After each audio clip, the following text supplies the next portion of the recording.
नमस्कार दोस्तों, स्वागत है आपका विजन आईक्यू में। दोस्तों, इस हिस्ट्री की क्लास में हम लोग एंशियंट हिस्ट्री को कंप्लीट कर चुके हैं। सभी सब्जेक्ट चैप्टर को उसमें कवर कर चुके हैं। लेकिन अब जो हमारा आता है हिस्ट्री में वो है मध्यकाल, जिसको मेडिवल हिस्ट्री बोलते हैं। इस मेडिवल हिस्ट्री को हम आगे बढ़ने से पहले एक चीज़ आपको याद दिलाना चाहता हूँ कि जितनी भी मैंने एंशियंट हिस्ट्री में बताया है, अगर उसमें से कुछ भी बच रह जाता, चाहे कोई भी टॉपिक बच गया है, तो आप हमें कमेंट करके बता सकते हैं। मैं उसको फिर से अपलोड कर दूंगा। तो चलिए शुरू करते हैं। और शुरू करने से पहले आपसे एक ही रिक्वेस्ट है कि अभी तक आपने चैनल को सब्सक्राइब नहीं किए हैं तो सब्सक्राइब कर लीजिए, क्योंकि आपके एक सपोर्ट से चैनल का ग्रो होगा और हम लोग का फैमिली बहुत ही आगे बढ़ता जाएगा। तो चलिए शुरू करते हैं और हम देखते हैं मध्यकाल इतिहास। तो देखिए, जब भारत पर ये मध्यकाल इतिहास हम तभी से देखते हैं जब राजपूत काल था। एंशियंट हिस्ट्री में पढ़े थे तो राजपूत काल से ही मध्यकाल इतिहास माना जाता है। लेकिन कुछ कुछ जो राजपूत काल था वो एंशियंट हिस्ट्री के जो शासक थे उसमें युद्ध होता है। तो इन दोनों के बीच, यानी फिलोलिज्म, अगर आप पढ़े होंगे रीजनिंग में, अगर नहीं पढ़े हैं तो वो भी मैंने पढ़ा चुका हूँ, जाकर आप देख लीजिएगा। तो जैसे मान लीजिए ये एंशियंट हिस्ट्री हो गया और ये मध्यकाल हो गया, तो ठीक वैसे ही राजपूत काल का जो टाइम पीरियड था ये भी इसमें आता है, मर्ज होता है, और ये मध्यकाल का जो टाइम पीरियड था इसमें भी मर जाता है। तो इसलिए राजपूत काल को एंशियंट में भी पढ़ते हैं और मिडवल में भी पढ़ते हैं। तो खैर, हम लोग अभी मिडवल हिस्ट्री को देखते हैं। और अरब जब अरब की 632 ईस्वी में 632 ईस्वी में हजरत मोहम्मद की मृत्यु हो जाती है, तब इस्लाम मजहब, जो इस्लाम है, इस्लाम मजहब, तो धार्मिक और राजनीतिक प्रचार प्रसार के लिए खलीफा पद बनाया जाता है। क्या बनाया जाता है? खलीफा पद बनाया जाता है। देखिए, 632 में तो हजरत मोहम्मद, जो क्या नाम है, अगर मेरे से गलती होगा तो माफ़ कीजिएगा, सल्लल्लाहु अलैहि वसल्लम बोलते हैं इस्लाम के कुछ जो होते हैं अनुयायी, वो उनकी जो मृत्यु हो जाती है हजरत मोहम्मद की 632 ईस्वी में, तो इस्लाम धर्म को आगे बढ़ाने के लिए उनमें जैसे धार्मिक हो गया या राजनीतिक हो गया, प्रचार प्रसार करने के लिए खलीफा पद बनाया जाता है। जैसे एक संगठन बनाया जाता है वैसे ही इनका एक खलीफा पद बनाया जाता है, जो प्रथम खलीफा होता है। प्रथम खलीफा का क्या नाम होता है? अब्बू बक्र। क्या होता है? अब्बू बक्र। अब्बू बक्र को बनाया जाता है 632 से, और 634 तक ये बना रहता है। अबू बकर को बनाया जाता है। ठीक है। भारत पर पहला जो आक्रमण होता है, पहला आक्रमण 638 ईस्वी में होता है। भारत पर ये पहला आक्रमण किनके द्वारा होता है? ये मुस्लिम आक्रमणकारियों द्वारा होता है। भारत पर पहला आक्रमण है, ये खलीफाओं की सेना थी, जो खलीफा बनाई गई थी उनकी ये सेना थी। और 638 में ये आक्रमण करते हैं, जिसमें उमायद खलीफा ने, नाम था उमायद, उमायद खलीफा खलीफा ने ये बलूचिस्तान पर पहला आक्रमण करते हैं, जो कि बलूचिस्तान पहले भारत में ही था। तो बलूचिस्तान पर पहले ये आक्रमण करते हैं। और ये उमायद खलीफा, ये नोट डाउन कर लीजिएगा। सन 652 में फिर से हम लोग देखते हैं, जो 652 में 652 ईस्वी में मुस्लिम खलीफा उमर ने, उमर नाम था उसका, मुस्लिम खलीफा बलूचिस्तान के कामरन पर हमला करता है। 638 में तो उमायद खलीफा ने आक्रमण किया था बलूचिस्तान पर। फिर से 652 में ये बलूचिस्तान के कामरन, कामरान, कामरन जगह का नाम है बलूचिस्तान का, उस जगह पर 652 में ये उमर खलीफा ने कामरान पर आक्रमण करने का ये आदेश देता है, ऑर्डर पास करता है कामरान पर हमला करने के लिए। हम लोग 638 या 711 के बीच 74 वर्ष में 9 खलीफाओं ने 15 बार आक्रमण किया था। कितनी बार आक्रमण किया था? इसको हटा देता हूं। देखिए, 638 से 711 ईस्वी तक 9 खलीफाओं ने 15 बार, यानी इनका जो टाइम पीरियड था ये 74 वर्ष का था, तो 15 बार आक्रमण करते हैं भारत पर 15 बार आक्रमण करते हैं 711 तक। इसके बाद जो आता है 712, तो 712 का ये जो पॉइंट है, तो ये जो ईयर्स है 712, इसी में आता है महमूद गजनबी। 712 में इराकी अरब शासक 712 में इराकी अरब शासक था, उसका नाम था अल अल हज्जाज, अल हज्जाज अल हज्जाज के ये भतीजा था मोहम्मद बिन कासिम। मोहम्मद बिन कासिम, शायद मैंने आपको महमूद गजनवी बताया, लेकिन मोहम्मद गजनवी नहीं है, मोहम्मद बिन कासिम है। ये 17 वर्ष की अवस्था में, 17 वर्ष की अवस्था में भारत पर आक्रमण करने के लिए इसको भेजा जाता है। सोचिए ये कितना छोटा रहा होगा उस टाइम। आजकल के जो बच्चे होते हैं इस ईयर में वो खेलते हैं, कंचे लेकर खेलते हैं, और इसको क्या बनाया गया, एक संगठन का मतलब इसको अध्यक्ष बनाया जाता है मोहम्मद बिन कासिम को, और ये 17 वर्ष का था। और आक्रमण करने के लिए ये इसको सेनापति बनाया गया था, सोचिए 712 ईस्वी में। और ये मोहम्मद बिन कासिम भारत पर आक्रमण करने के लिए ये चल देता है। इस मोहम्मद बिन कासिम को अरब मुस्लिम आक्रमणकारी बोला जाता है। अरब मुस्लिम आक्रमणकारी बोला जाता है। अब आता है भारत पर अरबों का आक्रमण। अब यहाँ से चालू हो जाता है, क्योंकि अभी जितना क्षेत्र चालू था वो मान लीजिए ये भारत हो गया, और यहाँ से ये मुस्लिम आक्रमणकारी इधर से आ रहे थे, तो केवल अभी इस साइड पर आक्रमण कर रहे थे। लेकिन मोहम्मद बिन कासिम जब आया तो वो इधर से ये अंदर घुसने की प्रयास किया, और घुसा भी, वहां पर लूटपाट मचाया। तो आई थिंक यहाँ तक तो समझ गए होंगे। अब आता है भारत पर अरबों का आक्रमण, अरबों का आक्रमण। तो मोहम्मद बिन कासिम आता है 712 ईस्वी में। इसका जो शासन उमैद खलीफा था दशमिक से, शासन किसके शासन काल में आता है, दमिश्क के शासन काल में था उमैद खलीफा, नाम था उमैद खलीफा, जो 638 ईस्वी में खलीफाओं का सेना ने किया था। किस पर आक्रमण किया, बलूचिस्तान पर आक्रमण किया था 638 में। उसी के शासन पीरियड से ये दमिश्क से उमैद खलीफा आया था, और इसने सिंध और मुल्तान, जो आज के पाकिस्तान में है, पहले भारत में हुआ करता था, ये सिंध और मुल्तान पर आक्रमण करता है। और उस समय जो भारतीय शासक था, उस समय का जो शासक था राजा दाहिर, ब्राह्मण वंश से ताल्लुक रखता था, राजा दाहिर से ये डायरेक्ट युद्ध लड़ता है। राजा दाहिर से डायरेक्ट युद्ध लड़ता है, लेकिन राजा दाहिर को, ये मोहम्मद बिन कासिम जो था, राजा दाहिर को हरा देता है। सोचिए, रावर का युद्ध होता है, रावर का युद्ध, लिख देता हूं, रावर, रावर का युद्ध, रावर के युद्ध में दाहिर को हरा देता है मोहम्मद बिन कासिम ने। ठीक है, इसमें अब 713 ईस्वी में, अब हम देखते हैं 713 ईस्वी में मुल्तान प्रांत को ये जीत लेता है। मुल्तान जो आज का पाकिस्तान में है, ये मुल्तान प्रांत को जीत लेता है, और जीते हुए क्षेत्र को की राजधानी अल मंसूरा को बनाया। जीते हुए क्षेत्र को, उसकी राजधानी, जो मुल्तान के क्षेत्र को जीता था, इसकी राजधानी अल मंसूरा को बनाया था। अल मंसूरा, अल मंसूरा को बनाया था।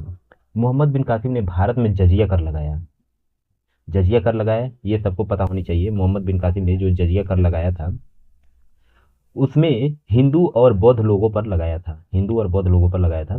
और ये देखिए, ये जजिया कर आगे कैसे कैसे चेंज हो जाता है, ये भी थोड़ा इसका व्यू पॉइंट देख लेते हैं।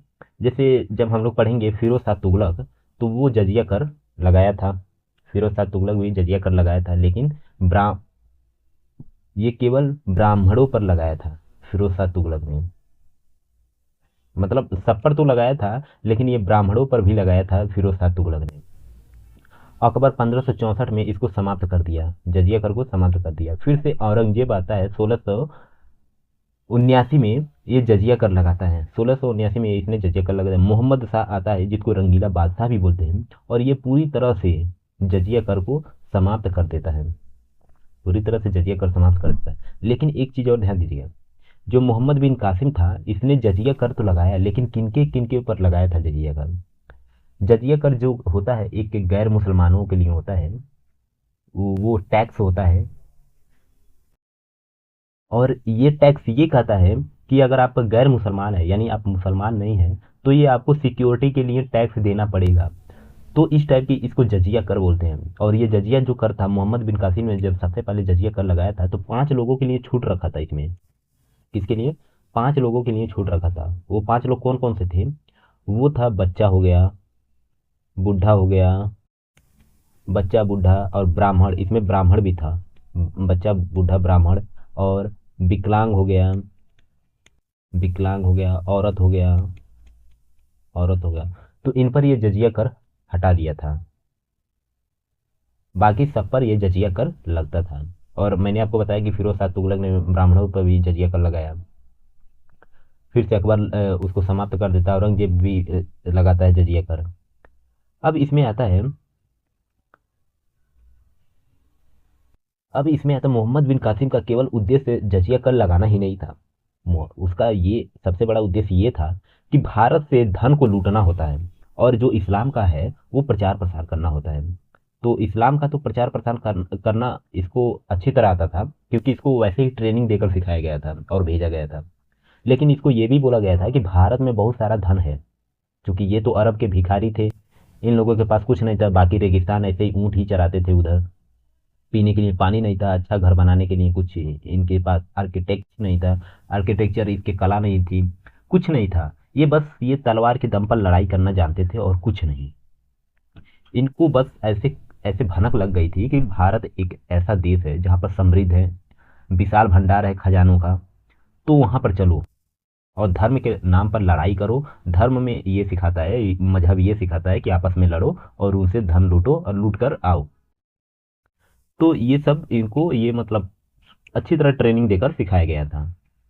तो चूंकि इसकी मानसिकता समझ सकते हैं, क्योंकि इसका जो अवस्था थी वो 17 वर्ष की थी, या 17 वर्ष में जो बच्चा होता ना, उसका एक मेमोरी खाली मेमोरी होता है, आप जो कुछ भी भरना चाहते हो उसमें भर सकते हैं। लेकिन मोहम्मद बिन कासिम 17 वर्ष की था, तो उसका मतलब एक अच्छा ट्रेनिंग दिया गया था। फिराइन बनाया गया था, फिराइन जो कुछ भी बोलते हैं, आत्मघाती हमला ऐसे बोलते हैं आज के टाइम में।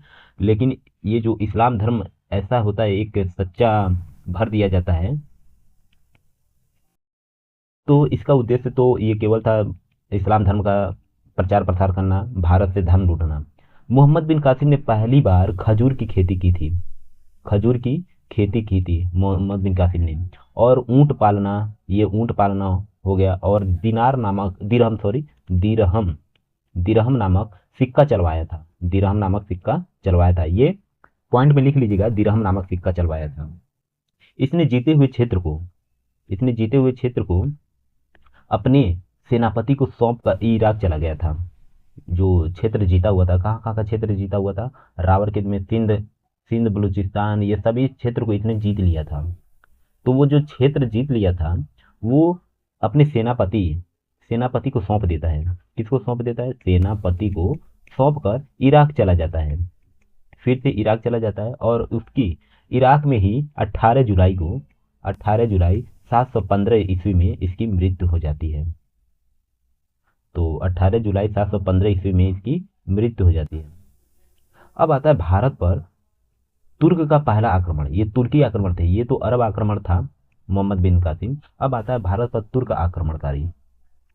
तो तुर्क के अलप्तगिन जो था, तुर्क का जो अलप्तगिन एक तुर्क सरदार था, ये तुर्क सरदार था, ये कबीला थी, कबीला लुटेरों का कबीला थी। तो उसका ये सरदार था अलप्तगिन। इसने गजनी साम्राज्य की स्थापना किया, गजनी साम्राज्य की स्थापना किया। अलप्तगिन का जो दामाद था, गुलाम बोले और दामाद, ये दोनों था, गुलाम और दामाद, वो था कुतुबुद्दीन, सॉरी सुबुकदीन, सुबुकदीन सुबुकदीन था।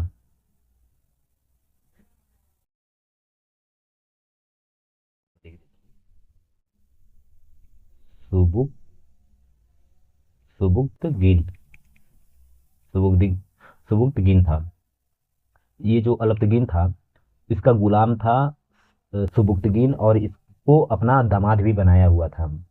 तो सुबुक्तगिन ने ये 977 ईस्वी में, ये 977 ईस्वी में गद्दी पर बैठता है, गजनी की गद्दी पर बैठता है, क्योंकि इसका तो ये दामाद था तो अपने दामाद को ही बनाएगा। तो ये गजनी के गद्दी पर बैठता है 977 ईस्वी में।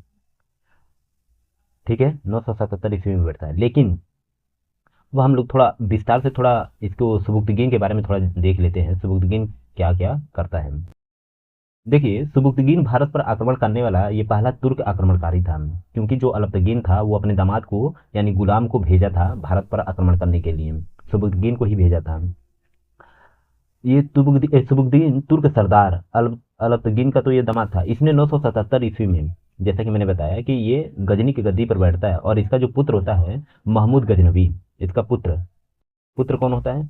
गजनवी, महमूद गजनवी, इसका पुत्र महमूद गजनवी होता है। सुबुक्तगीन ने भारत पर प्रथम आक्रमण कब किया था? तो ये 986 ईस्वी में किया था भारत पर पहला आक्रमण। और इसका जो हिंदू शाही था, हिंदू शाही शासक कौन था? जयपाल, जयपाल पर आक्रमण किया था। जो हिंदू शाही शासक था, हिंदू शाही वंश के जो शासक था जयपाल, उस पर आक्रमण किया और इसको हरा दिया, पराजित कर दिया, जयपाल को हरा दिया। फिर इसका बेटा महमूद गजनवी 988 में गजनी की गद्दी पर बैठता है, गजनी की गद्दी पर ये बैठता है 988 ईस्वी में। अब आता है सुबुक्तगीन का जो पुत्र था महमूद गजनवी, इसने इसका जो शासन पीरियड था 1001 से 1027 तक, क्योंकि 988 में इसने गजनी की गद्दी पर तो बैठता ही है, लेकिन कुछ टाइम में ये अपना साम्राज्य को चलाता है। उसके बाद ये महमूद गजनवी खुद भारत पर आक्रमण करने के लिए, इसका जो टाइम पीरियड था 1001 से 1027 तक, ये भारत में आक्रमण करने के लिए आता है और इसने 17 बार आक्रमण करता है, भारत पर 17 बार आक्रमण करता है। और ये एक बुत परस्त था, मतलब बुत सिकन जिसको बोलते हैं, बुत सिकन, ये याद रखिएगा, बुत सिकन। बुत सिकन का मतलब होता है मूर्ति भंजक, यानी मूर्तियों को तोड़ने वाला, यानी मूर्तियों में कोई विश्वास न रखने वाला, ये मूर्ति भंजक आक्रमणकारी होता है। इसने खुद को एक उपाधि धारण किया था जिसका नाम था यामिन उद दौला, लिख लीजिए, यामिन उद दौला। और ये तो एक उपाधि था, एक और था यामिन उल मिल्लाह, यामिन उल मिल्लाह। तो ये इसकी उपाधि थी जो खुद को धारण किया था, यामिन उद दौला, यामिन उल मिल्लाह।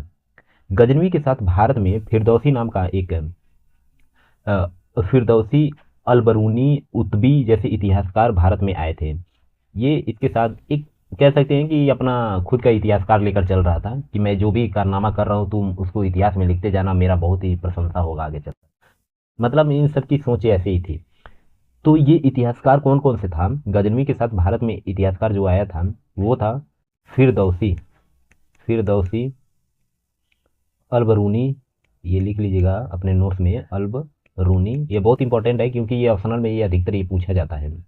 और उतबी, ये 3 इतिहासकार भारत में आए थे। और उतबी का जो रचना था यामिनी, इसका जो रचना है उतबी का, उल यामिनी कौन नहीं है, यह है उल यामिनी, ठीक है, उल यामिनी इसकी रचना है।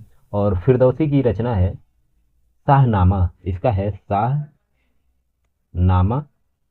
शाहनामा। अलबरूनी की रचना है किताबुल।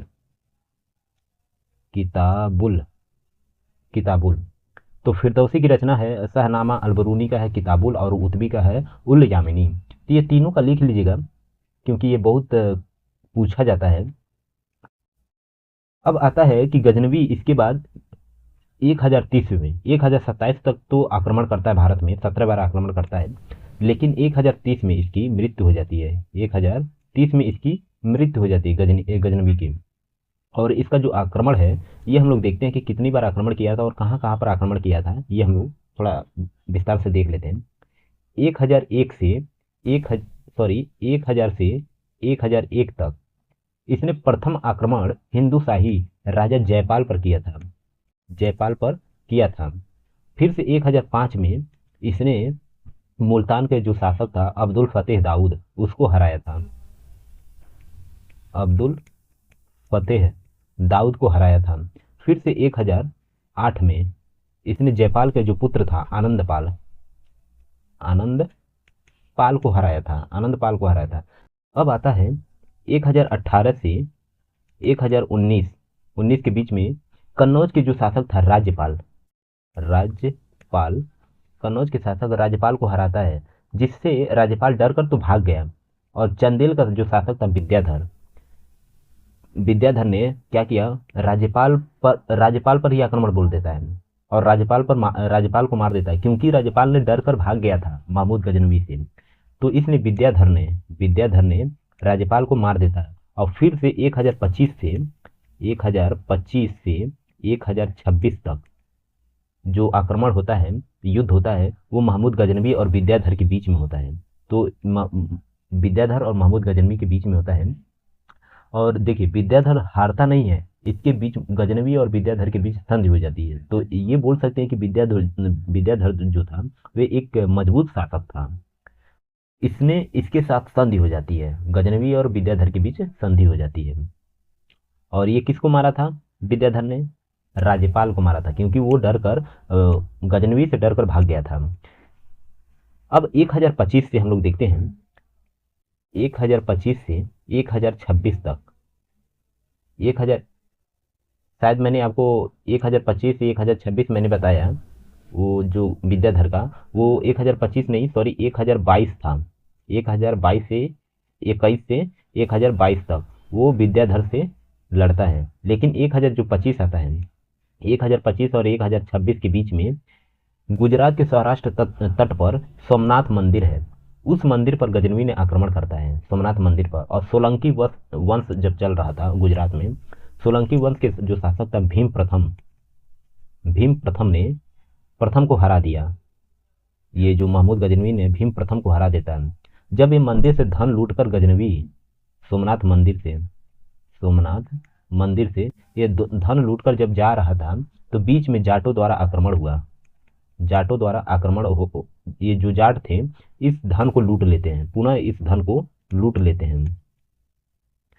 पूरा सिनेरियो समझिए क्या होता है। 1025 से 1026 के बीच महमूद गजनवी ने सोमनाथ मंदिर पर आक्रमण करता है। और उस समय गुजरात का जो सोमनाथ मंदिर था बहुत ही प्रसिद्ध था और बहुत ही धनवान था, उसमें बहुत सोना चांदी खजाना ऐसे रखा हुआ था। तो उस समय सोलंकी वंश का जो शासक था भीम प्रथम, उसके बीच गजनवी और भीम प्रथम के बीच ये युद्ध होता है, जिसमें से भीम प्रथम को हरा देता है। महमूद गजनवी ने क्या कर देता? हरा देता है। फिर से महमूद गजनवी सोमनाथ मंदिर से धन को लूट कर ले जा रहा था, अपने देश ले जा रहा था। इसी बीच रास्ते में जो जाट होते हैं, वो जाटों ने क्या किया, धन को गजनवी से लूट लेते हैं। उनके बीच युद्ध होता है और धन को ये लूट लेते हैं, पुनः लूट लेते हैं जाटों द्वारा। फिर से 1027 में अब महमूद गजनवी को तो आता है गुस्सा, तो ये 1027 में इसने जाटों के बीच युद्ध छेड़ दिया। जाटों के बीच युद्ध होने लगता है, गजनवी और जाटों के बीच युद्ध होने लगता है। और इसका मृत्यु कब हुआ था? 1030 में। तो सॉरी, ये 1030 है, तो 1030 में इसकी मृत्यु हो जाती है। तो 1027 तक ये जाटों का युद्ध खेलता रहा और 30 में ये टपक जाता है। अब हम लोग देखेंगे भारत पर जो दूसरा आक्रमण हुआ था वो किसका था? तुर्क आक्रमण था। पहला भी तुर्क आक्रमण था और दूसरा भी तुर्क आक्रमण ये भारत पर होता है। ये दूसरी बार होता है जब इसमें भारत पर दूसरी तुर्क आक्रमण होता है।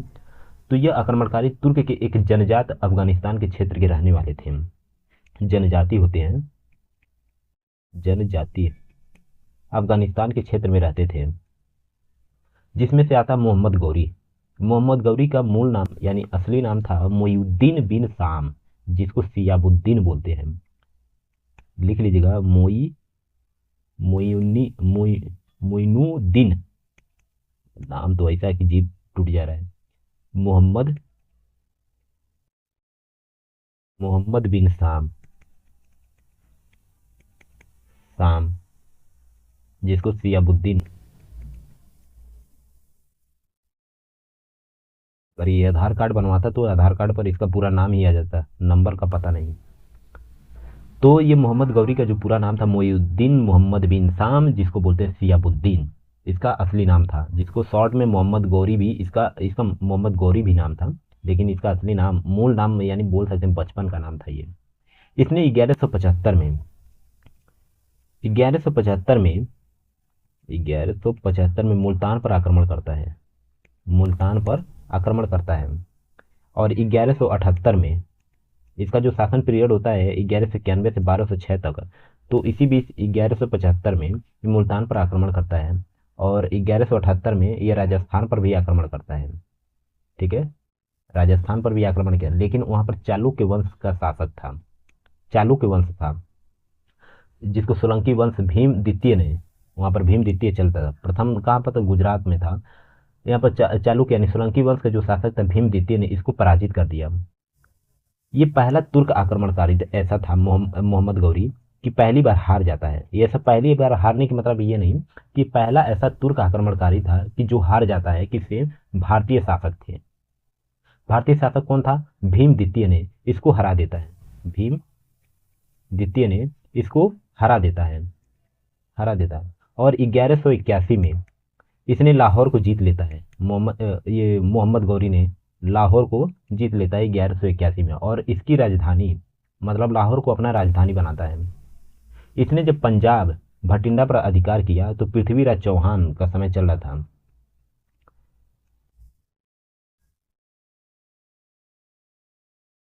इसने जब पंजाब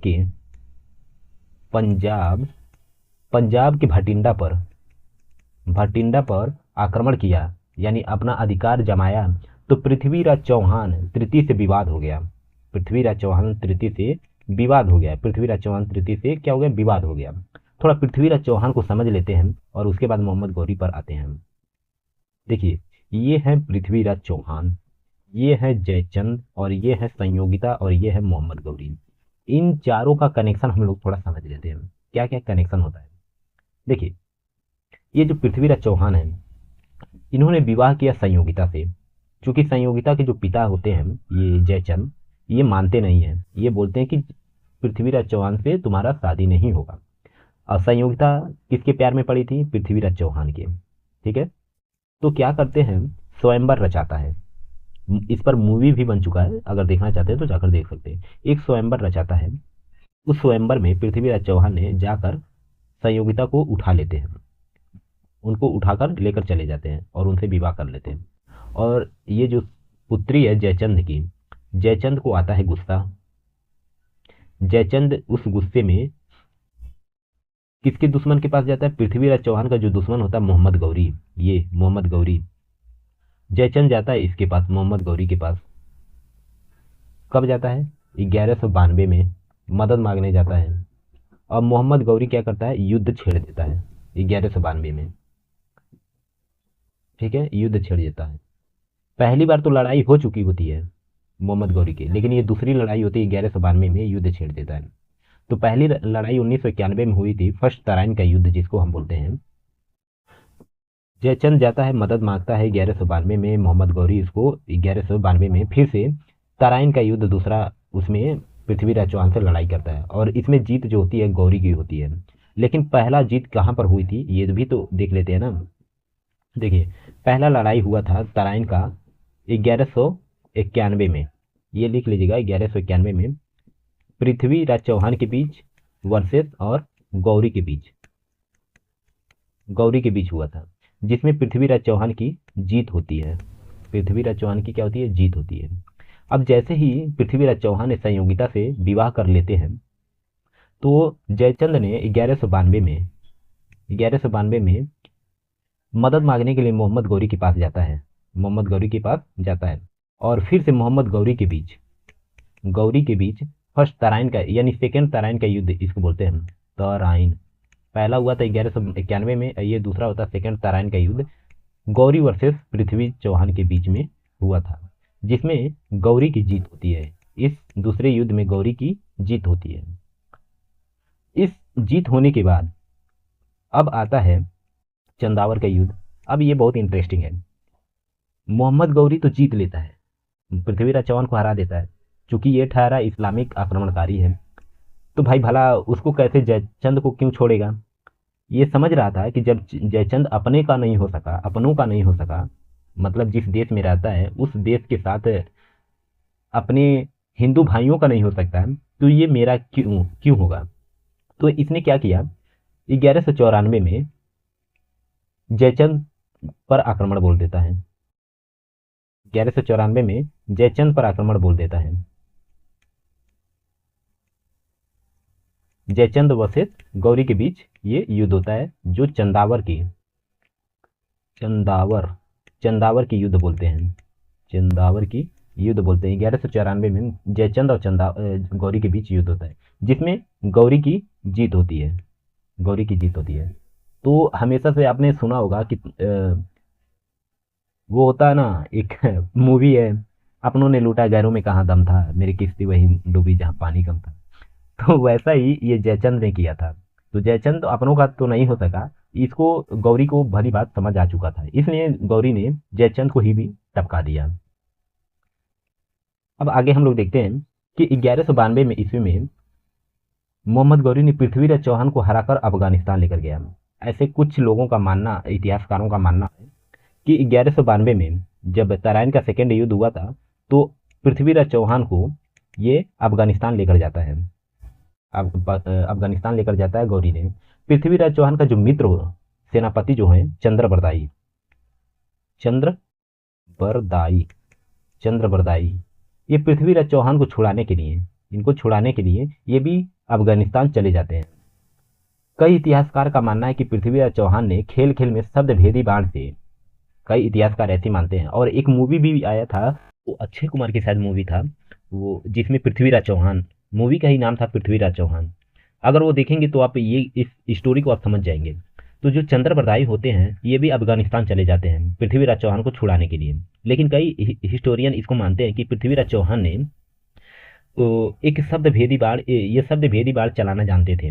और मोहम्मद गौरी की हत्या इन्होंने वैसे ही किया था, शब्द भेदी बाढ़ चलाकर, क्योंकि एक खेल होता है, गेम खेला जाता है। तो उसमें से चंद्रबरदाई ने गौरी को जाकर ये बोलते हैं कि अगर तेरे में इतनी हिम्मत है तो ये गेम अपनों के बीच खेलो और पृथ्वीराज चौहान को वो मौका दो।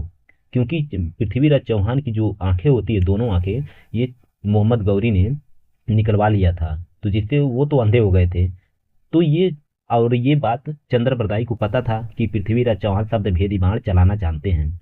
तो ये इन्होंने बोलते हैं, शब्द भेदी बाण चलाने के लिए ये बोलते हैं पृथ्वीराज चौहान को कि आपको ये जब गेम खेलने का मौका मिल रहा है तो इस गेम में ही गौरी को टपका दीजिए। और ये पृथ्वीराज चौहान वैसे ही करते हैं, गौरी को टपका देते हैं शब्द भेदी बाण चलाकर। लेकिन कुछ हिस्टोरियन ऐसे मानते हैं कि मोहम्मद गौरी की मृत्यु किसी और वजह से हुआ था, लेकिन कुछ ऐसे भी मानते हैं कि शब्द भेदी बाढ़ के लगने से वजह से होता है। लेकिन और एक एक स्टोरी ये भी है कि पृथ्वीराज चौहान की जो मृत्यु होती है, ये तो पहला स्टोरी है। सेकेंड स्टोरी ये है कि पृथ्वीराज चौहान की मृत्यु 15 मार्च 1206 में दम्यक नामक स्थान जो है, दम्यक दम्यक नामक स्थान है, वहाँ का जो शासक है रामलाल खोखर रामलाल खोखर ने वो गौरी की हत्या कर देता है। रामलाल खोखर ने गौरी की हत्या कर देता है। गौरी की हत्या तो हो गई, अब चलते हैं इसका कुछ देख लेते हैं ये क्या काम किया था। तो गौरी ने माता लक्ष्मी का फोटो सिक्कों पर चलवाया था। गौरी ने लक्ष्मी जी का फोटो जो था वो सिक्का पर चलवाया था, सिक्कों पर चलवाया था। गौरी ने शासन भार को अपने गुलाम सेनापति, इसका जो गुलाम था, गुलाम कौन था, बख्तियार खिलजी, बख्तियार खिलजी था, खिलजी, उसको ये अपना शासन भार संभाल कर गजनी लौट गया था। बख्तियार खिलजी को शासन भार संभाल दिया मोहम्मद गौरी ने और गजनी लौट गया था। बख्तियार खिलजी ने ही नालंदा और विक्रमशिला जैसे विश्वविद्यालयों को जला दिया था। और ये विश्वविद्यालय 2 महीनों तक, ऐसे बोला जाता है कि 2 महीनों तक इनकी किताबें जलती रही। सोचिए वो आग बुझी ही नहीं, इतनी किताबें रखी हुई थी उस विश्वविद्यालय में। तो ये बख्तियार जो खिलजी, क्योंकि ये तो अनपढ़ थे, इस्लामिक आक्रमणकारी थे, इनको पढ़ना लिखना किसी से मतलब नहीं, बस धन लूटो, मार पीट काट यही सब करो, इनको कुछ नहीं आता था। और ये आज के टाइम में इनके बहुत समर्थक हो गए हैं। तो ये जो समर्थक है ना, ये आप लोग को देखना है कि इनकी सोच क्या होती है, ये देश को खोखला करते जा रहे हैं। तो ये जो गुलाम था बख्तियार खिलजी, इसको तो सौंप कर चला गया मोहम्मद गौरी। और इसका इसका जो मानसिकता थी, ये नालंदा नालंदा विश्वविद्यालय हो गया, विक्रमशिला जैसे विश्वविद्यालय हो गया, उसकी जो पूरे विश्वविद्यालयों को ही जला दिया इसने, दोनों विश्वविद्यालयों को जला दिया। मोहम्मद गौरी के 3 प्रमुख सलाहकार नहीं, गुलाम थे। वो था कुतुबुद्दीन ऐबक, यालदोजा, कुबाजा। ये जो गुलाम सेनापति था बख्तियार, इसको सौंप कर तो चला गया, लेकिन इसके जो 3 शासक थे, कुतुबुद्दीन ऐबक, कुतुबुद्दीन ऐबक, यालदोज और कुबाजा। कुबाजा ये 3 प्रमुख गुलाम थे। इसमें से जो कुतुबुद्दीन ऐबक था वो मोहम्मद गौरी का सबसे ही नज़दीकी गुलाम था। और गौरी के जाने के बाद, गजनी के जाने के बाद कुतुबुद्दीन ऐबक ने दिल्ली सल्तनत को संभालता है। अब आता है दिल्ली सल्तनत काल। तो इसके मतलब जो जितनी जीती हुई क्षेत्र था गौरी के, उसको संभालता है दिल्ली की सल्तनत। तो कुतुबुद्दीन अगला शासक बनता है दिल्ली सल्तनत का। गुलाम होने के कारण ऐबक को गुलाम वंश का संस्थापक भी बोलते हैं। तो गुलाम होने के कारण ऐबक को क्या बोलते हैं? ऐबक को गुलाम वंश का संस्थापक, गुलाम वंश का संस्थापक भी बोलते हैं ऐबक को। तो अब हम लोग अगले वीडियो में देखेंगे गुलाम वंश, जिसमें दिल्ली सल्तनत काल चलेगा 1206 से 1566 तक, सॉरी 26 तक। तो अगले वीडियो में हम लोग देखेंगे गुलाम वंश जो 1206 से 1290 तक। तो आई थिंक ये वीडियो लेक्चर आपको पसंद आया होगा। अगर वीडियो पसंद आता है तो चैनल को सब्सक्राइब करके वीडियो को लाइक कर दीजिएगा। तो चलिए मिलते हैं नेक्स्ट वीडियो में, तब तक के लिए जय हिंद।